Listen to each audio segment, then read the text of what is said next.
Okay, and today in After Effects, what we're going to do is we're going to take a look at cameras and see if we can manipulate cameras in three-dimensional space. Let's make it look a little more simple, because yesterday it wasn't looking so simple. What we're going to do is we're going to first put it as solid.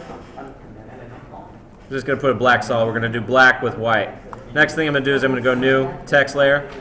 Other way you can do is just click on the T, set your space. So let's go with Mr. like we were yesterday. Let's throw Mr. right in the middle. First thing we're going to do is we're going to set this as a three-dimensional object. We're going to do this by clicking this box right here. What that does is it creates a three-dimensional layer of text. First thing I'm going to do is I'm going to go to my transform menu and I'm going to set my position a little bit back. You're going to notice that the text gets smaller. It's because it's moving away from the camera view of the front. Okay? It moves further away. Things tend to get smaller when they move further away. It's called perspective. Yes. Okay, so we've set our text there. That is all well and good. We're going to go to New, and we're going to go New Text. On this text layer, we're going to go Gibson. Gibson. And of course, we're not talking about Mr. Gibson that works at the International School of Ho Chi Minh City, American Academy, home of the Sun Bears. It's just some other Gibson, right?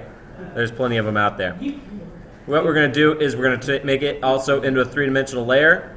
We're going to go down to Transform, and we're going to change the orientation of this object. We're going to rotate it on the y-axis. It goes X, Y, Z. Let's go ahead and put it to 90 degrees. Now, it won't appear to be completely flat. It's just because our perspective. And I'm going to go ahead and move its position a little bit over, but not a whole lot. Okay?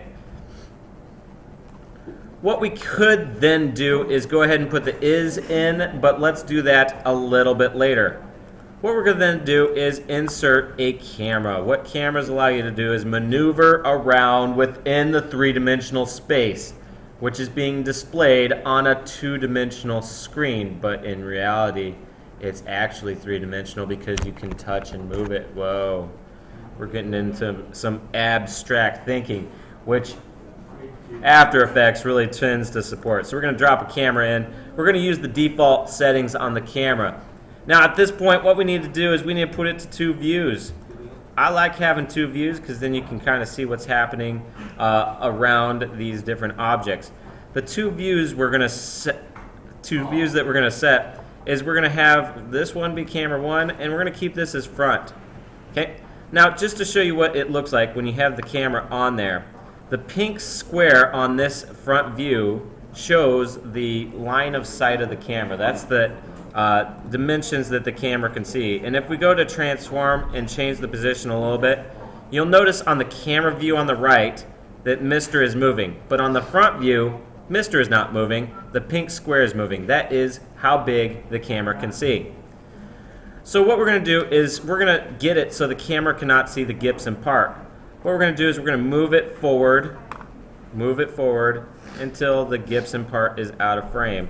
And what we might need to do is just go to here, and what we're going to manipulate is the camera options. We're going to go to zoom a little bit, and I may have put the Gibson just a bit too close.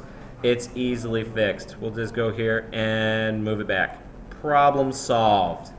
Okay? So let's get out of the zoom. First thing I do is, since we might be manipulating any of these different variables later on, I prefer just to set keyframes. Okay? At every stop here, we're going to set keyframes because it is a stop. When you hit stop, like you hit a word, you're going to want to hit keyframes on all of them so that you can manipulate other factors later on and not affect things all the way back to the start. So we have our camera. It's on Mr. We're going to take a second to read Mr. and then we're going to bump over to Gibson. We'll come over, let's go just under 2 seconds. And what we're going to do is we're going to move our orientation. We're going to orient our camera towards Gibson, but we're also going to want to move the position of our camera. And what we're going to do is we're going to back up a little bit, rotate over, back up, rotate over. Oop, rotated too much. Going to move to the left, rotate over.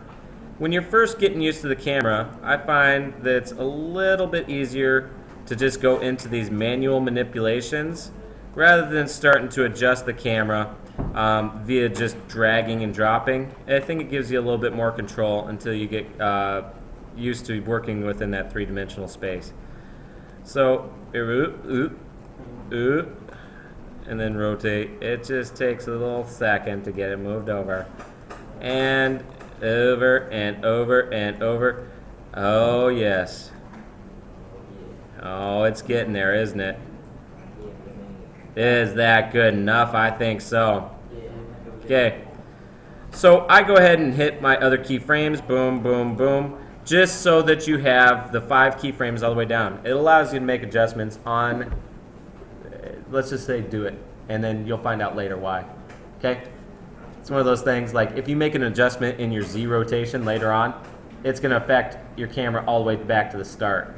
Whereas if you have keyframes saying don't do that, don't do that, don't do that, it won't do it until you want to do it. At this point, we could throw another layer in. We're going to go new, text, is, and you're going to be like, oh, I can see is now on camera 1. I can't see it on front. Let's make it a three-dimensional layer. You're going to see it jump over to the front view because it turns. It turns. So what we're going to do is manipulate the is now. Let's move it over here, and then let's give it a little bit of a rotation.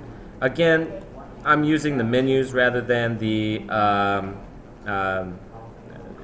tools to manipulate over here. You can start to pull it over on the Z-axis and the X-axis, and that's good for some adjustments, but I would recommend just trying it like this. First thing we're going to do is we're going to hit the orientation. I'm going to bring the orientation such that it is level with Gibson. Okay, the next thing we're going to do is I think we should try and let's put it like this. Let's go to position, and we will move it up a little bit. And you could move the camera up vertically like that to show another word, or you could rotate it up. Let's do one where it just moves the camera up. So at this point, we have put the new word on, is. Let's go back to our camera. I find it's best if you have your camera on the top. It just makes things easier for when you look for your camera. Having it as another color does work pretty well. But I moved the is down. What we're going to do is go into our adjustments. We're going to move our timeline over a little bit. It takes a second to read Gibson, so let's represent that in the timeline by moving it over a second. Let's give it 2 seconds. And at that point, it is going to move upward. We're going to change our position, and we're just going to push it up like this. And what we could do is, just to make it a little bit more dramatic, is on the is, let's move it further back.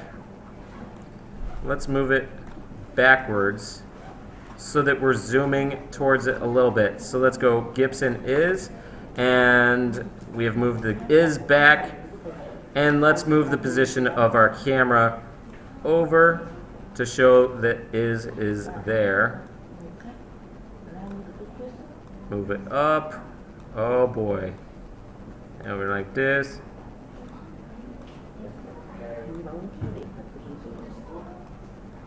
Like that.